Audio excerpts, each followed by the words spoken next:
예수님께서 하신 말씀이나 행동 가운데 우리의 이해를 넘어서는 게 때로 있습니다. 바리새인들을 향하여 독사의 새끼들아 라고 말한 것이나 채찍을 들고 성전의 상을 엎으시고 화를 낸 게 대표적이죠.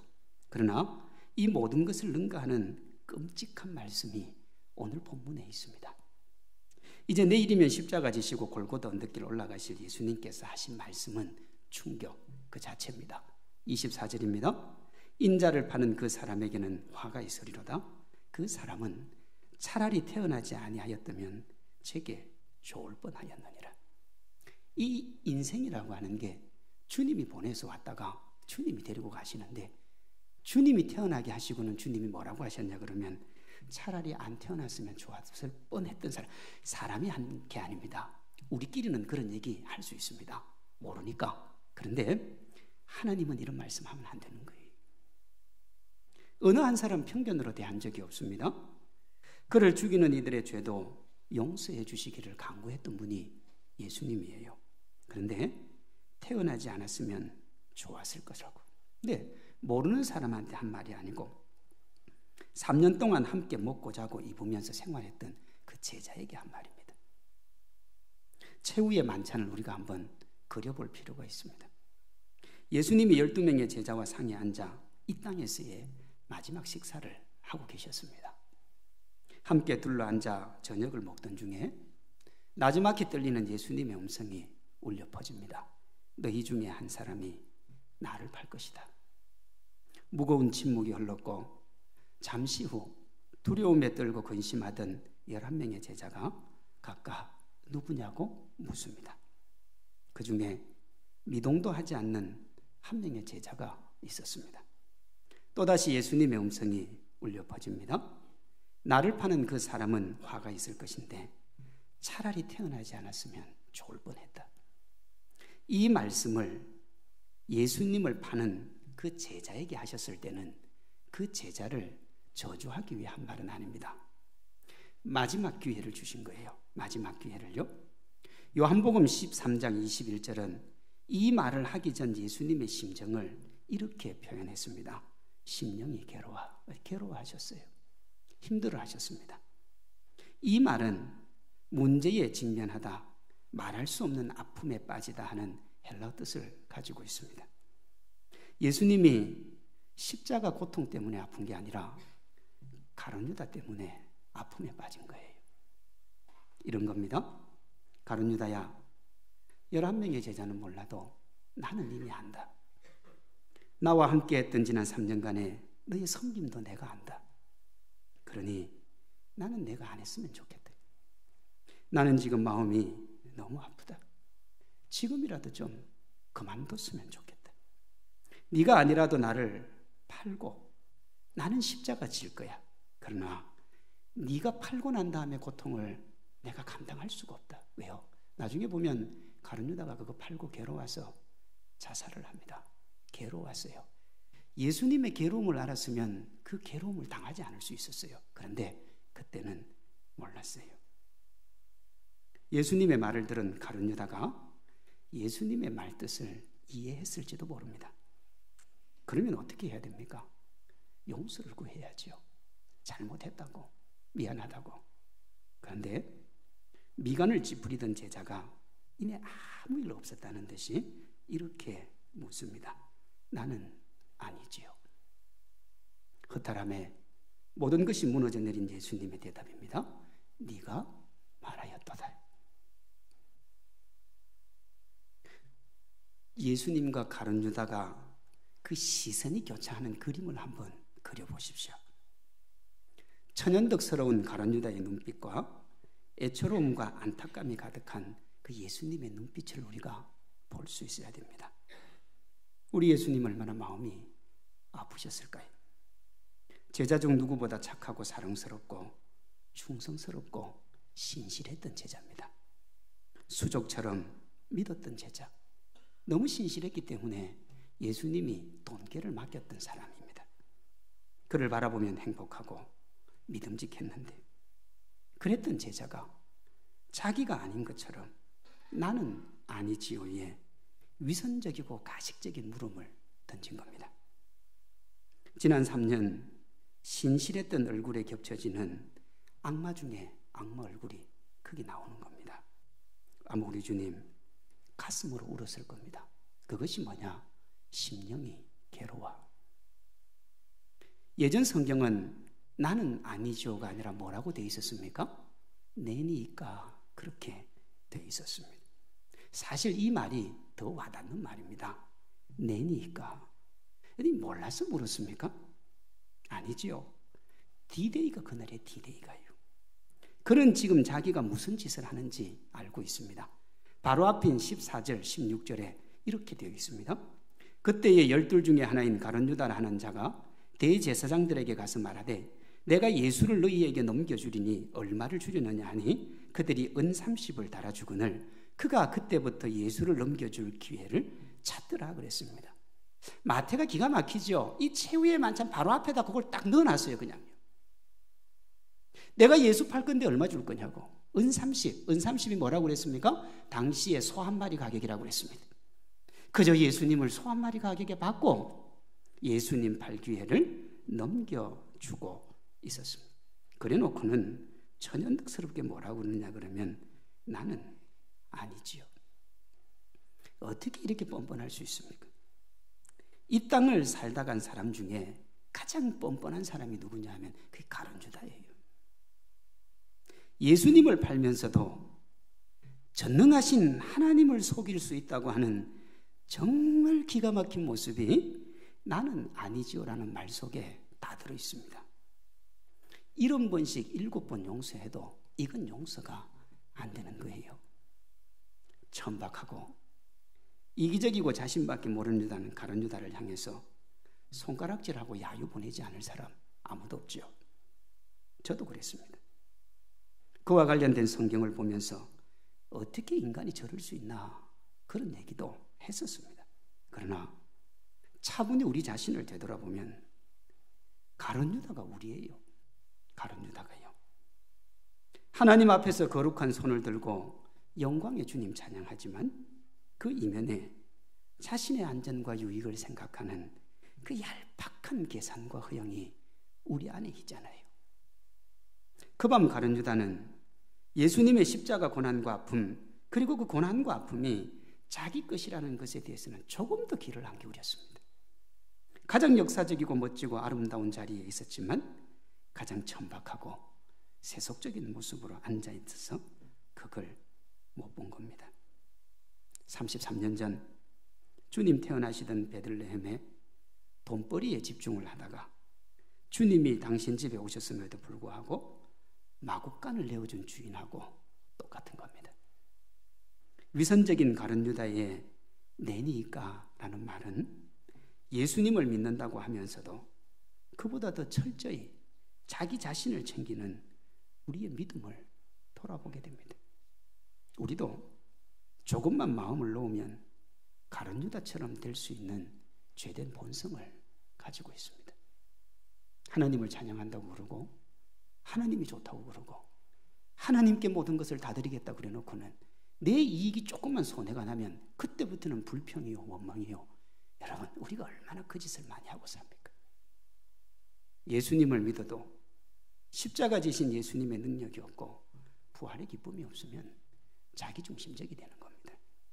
하나님을 믿는다고 하는데 하나님이 없어요. 우리도 가룟 유다와 하등 다를 바가 없는 죄인이라는 사실을 한치도 잊어서는 안 되는 겁니다.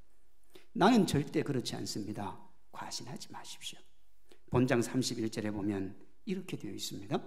예수께서 제자들에게 이르시되 오늘 밤에 너희가 다 나를 버리리라. 다요. 다. 한 명도 빠짐없이. 예수님의 말씀대로 모든 제자가 예수님을 버렸고 그 밤 수제자 베드로는 예수님을 부인하는 걸 넘어가지고 저주까지 했습니다. 그때 베드로가 뭐라고 그랬습니까? 죽을지언정 주님을. 여러분 죽음이 아니라 한 하녀 앞에서 죽을 상황도 아닌데도 저주까지 했어요. 11명의 제자도 가룟 유다와 사실은 하등 다를 바가 없어요. 이렇게 모두 하등 다를 바가 없는 죄인들인데 이 이후에 보면 11명이 걸어간 길과 가룟 유다가 걸어간 길이 달라요. 예수님을 판 가룟 유다는 죄책감과 함께 자기 자신을 보면서 공황 상태에서 자살을 합니다. 성경에 보면 창자가 터져 나와서 죽었다, 그렇게 정확하게 기술을 합니다. 이와 달리 본장 74절에서 예수님이 보는 앞에서 예수님을 모른다고 부인하고 저주했던 베드로는 명실상부한 수제자가 됩니다. 그리고 참 멋진 삶을 삽니다. 죄인된 인간의 모습은 50조 100보 그 사이인데 어떻게 한 명은 죽어 영벌로 가고 한 명은 전무후무한 하나님의 사람이 되었을까요? 도대체 뭐가 이 엄청난 차이를 만들었습니까? 베드로와 11명의 제자는 가슴으로 기억을 했으나 가룟 유다는 별것 아닌 것으로 여겼던 두 음성이 있습니다. 다시요.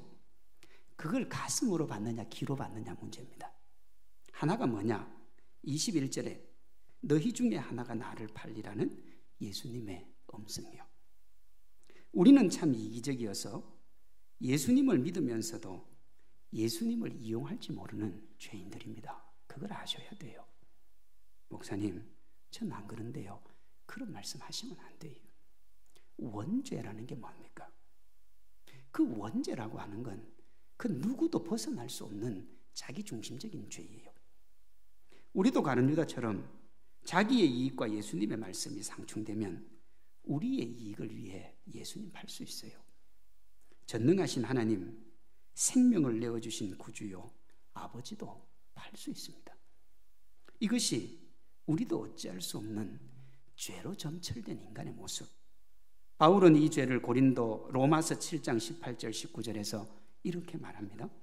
내 속 곧 내 육신에 선한 것이 거하지 아니하는 줄을 아노니 원함은 내게 있으나 선을 행하는 것은 없노라. 내가 원하는 바 선은 행하지 아니하고 도리어 원하지 아니하는 바 악을 행하는도다. 사람의 잘못된 모습이 뭐냐 그러면 자기가 선을 행하면 악을 행하면서도 선을 행하고 있는 줄 아는 게 문제예요. 다시요. 자기가 선한 의지가 있는데 선한 의지가 선한 행동으로 착각을 하는 겁니다. 여러분, 선한 의지는 선한 행동이 아닙니다. 바울을 보세요.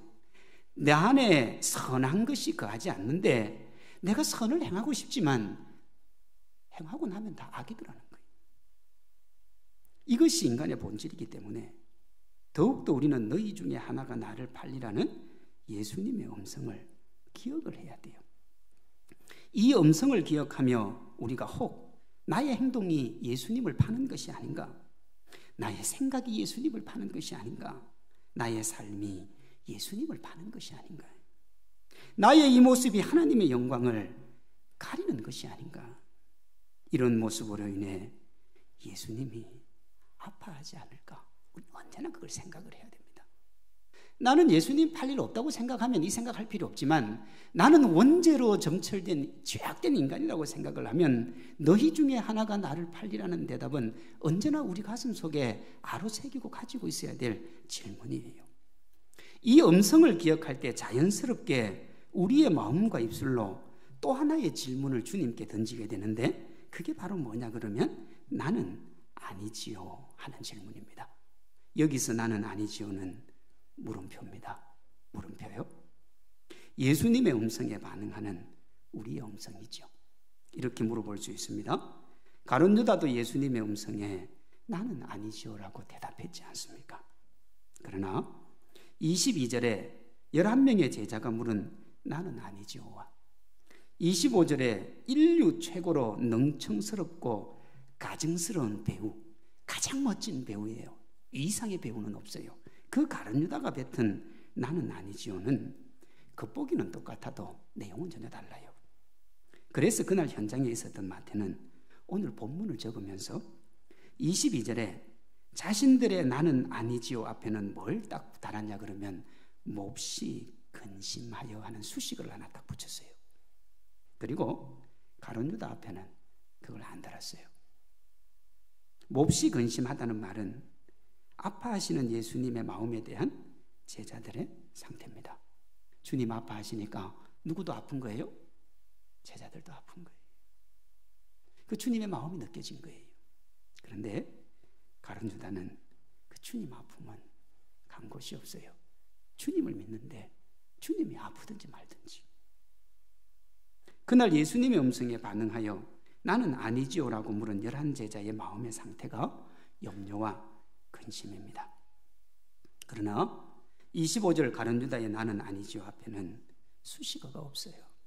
마음에 별 동요가 없었습니다. 그 순간만 모면하면 되는 거예요. 자기 유익을 위해서라면 주님 배신하는 것 정도는 아무것도 아니었습니다. 이것이 모든 것을 아시는 주님 앞에 아무것도 모른다고 판단하고 뱉은 가룟 유다의 나는 아니지요. 그러나 나머지 11명의 제자들은 정말 자신들이 예수님을 배반하게 될까봐 자기를 돌아보며 반성을 했습니다.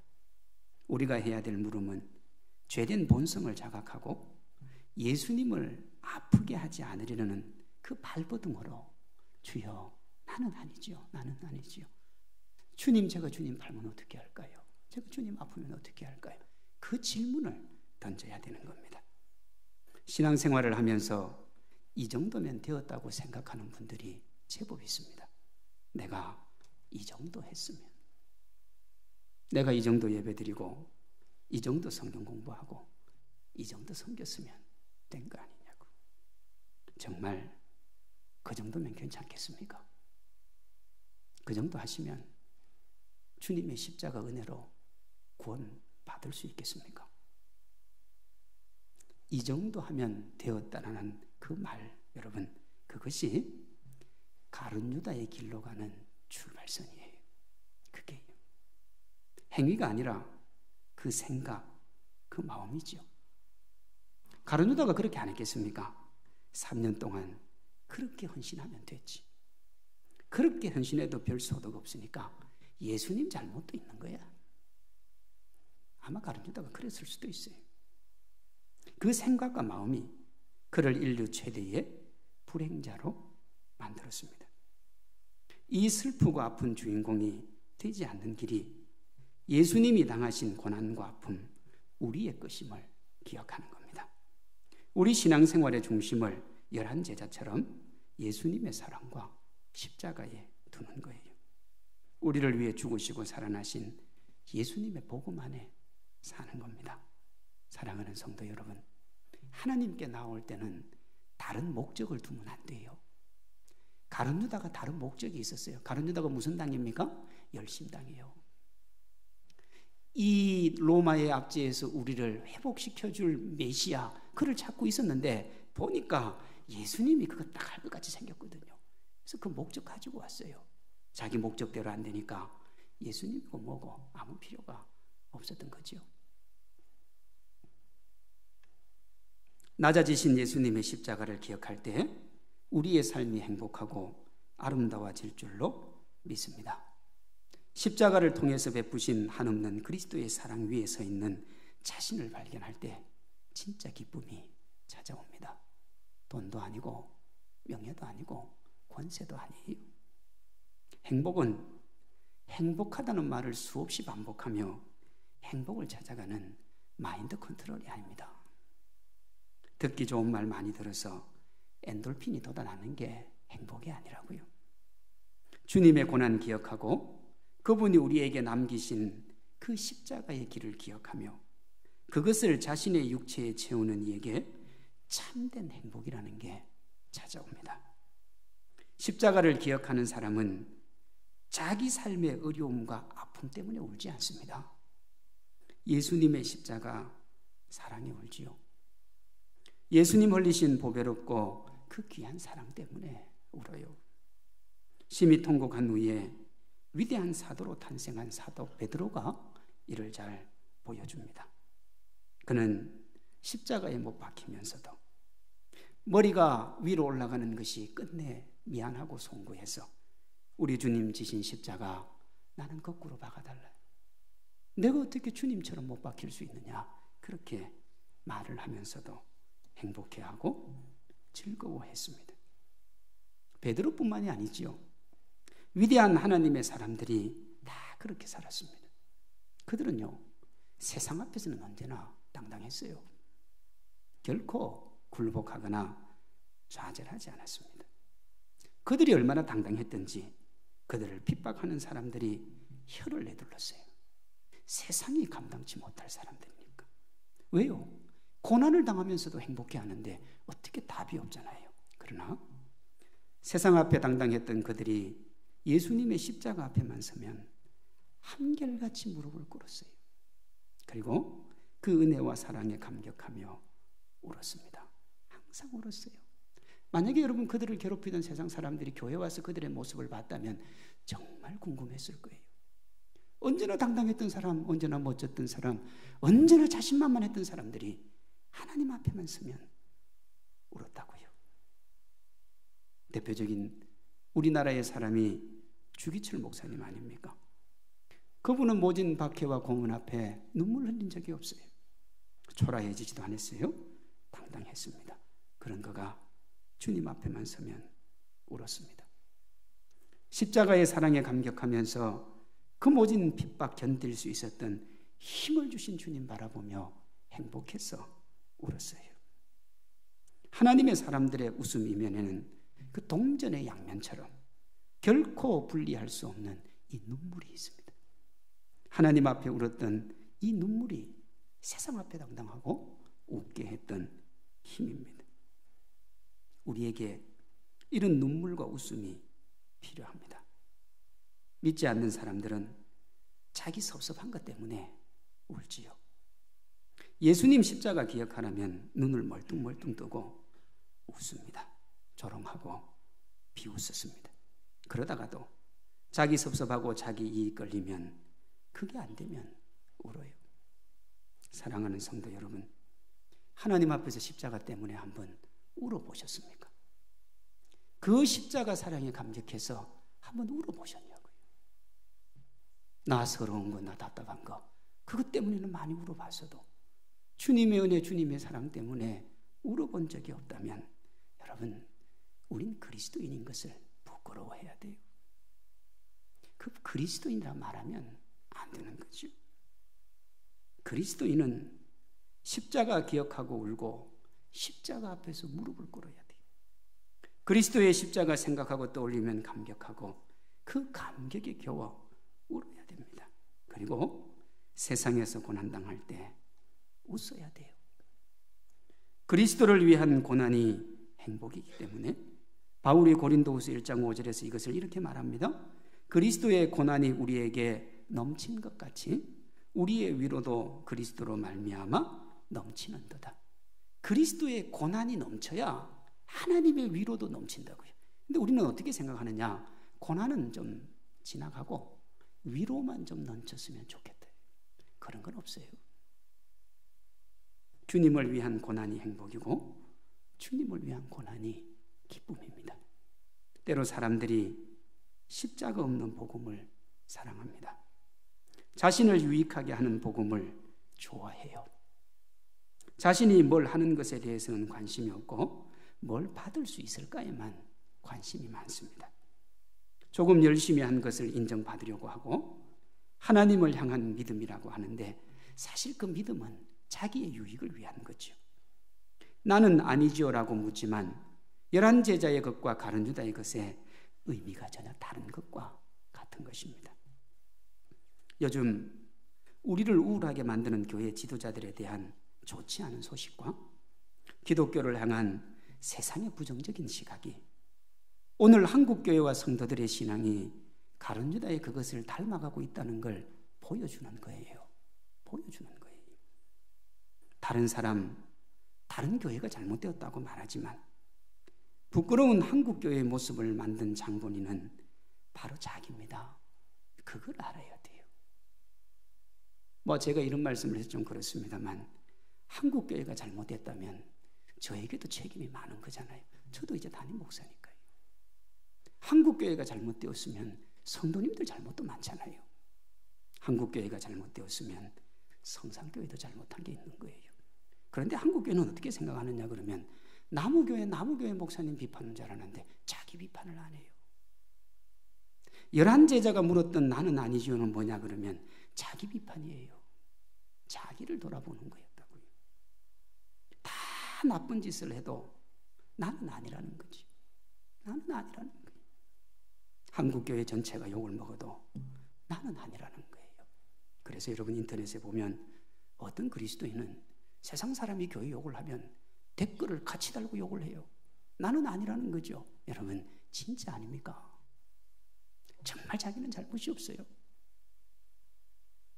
본질적으로 죄인인데 왜 이렇게 되었습니까?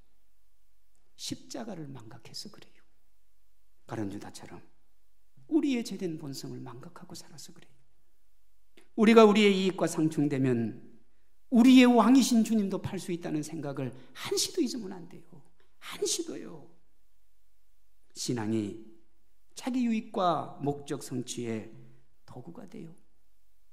우리는 가룟유다의 모습을 통해 언제라도 우리가 욕망의 노예가 될 수 있다는 걸 기억하고 열한 제자의 모습을 통해 그리스도의 제자다운 모습을 회복을 해야 되는 겁니다.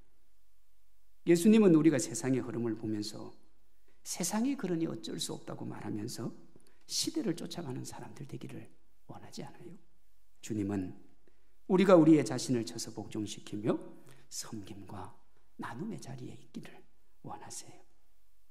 그리하여 세상 사람들로부터 자정 능력을 상실했다고 하는 비판을 받고 있는 이 땅의 교회를 살리기를 원한다고요. 우리가 한번 생각해 볼 필요가 있어요. 고난주간이 되면 한국 교회 어느 교회 하나 거의 모든 교회가 고난주간 새벽 기도를 합니다. 왜 합니까 도대체? 죄인이요 일어설 수 없고 회복될 수 없는 인생이 하나님의 은혜로 회복되어서 그 은혜로 사는 기쁨이 너무 좋아서 하는 거 아닙니까? 너무너무 좋아서. 그러니 여러분 우리의 신앙을 살리는 그 첫 번째 시작이 뭐냐? 예배요. 예배. 만왕의 왕이시고 영광의 주님이신 예수님께 예배하는, 지금 이 시간 예배하는 여러분 자신을 한번 돌아보세요. 혹시 가룟유다처럼 자신의 만족과 이익을 바라보며 또다시 예수님 가슴에 못을 박고 있지는 않은지, 지금 여러분이 하는 그 생각을 주님 앞에 드려도 부끄럽지 않을지 한번 돌아보셔야 돼요. 가룟유다와 같은 배우로 이 자리에 앉아있지는 않은지. 절대로 가룟유다처럼 가장 거룩한 곳에서 가장 천박한 모습으로 서면 안 돼요. 우리는 우리의 죄를 위해 십자가에 못 박히신 예수님을 기억하며 우리가 어떻게 할 수 없는 우리의 죄에 가슴을 치며 이 자리에 앉아 있어야 돼요. 언제라도 자기가 주님을 이용할 수 있는 연약한 인간임을 인정하고 지금 내가 그렇게 하고 있지는 않은지 자기 자신을 돌아봐야 돼요. 11명의 제자들처럼 두려움과 떨림으로 주님 앞에 서야 돼요. 사랑하는 성도 여러분, 이 두 음성을 잊지 마십시오. 너희 중에 하나가 나를 팔리라. 주님, 나는 아니죠. 나는 아니죠. 제가 지금 주님 앞에 예배 제대로 드리고 있죠. 신앙생활 잘하고 있죠. 하나님 보시기에 섭섭한 것은 없지요. 있으면 말씀해 주세요. 제가 고치겠습니다. 그런 믿음으로 주님 앞에 서가는 우리 사랑하는 성도님들 되시기를 주님의 이름으로 축원합니다.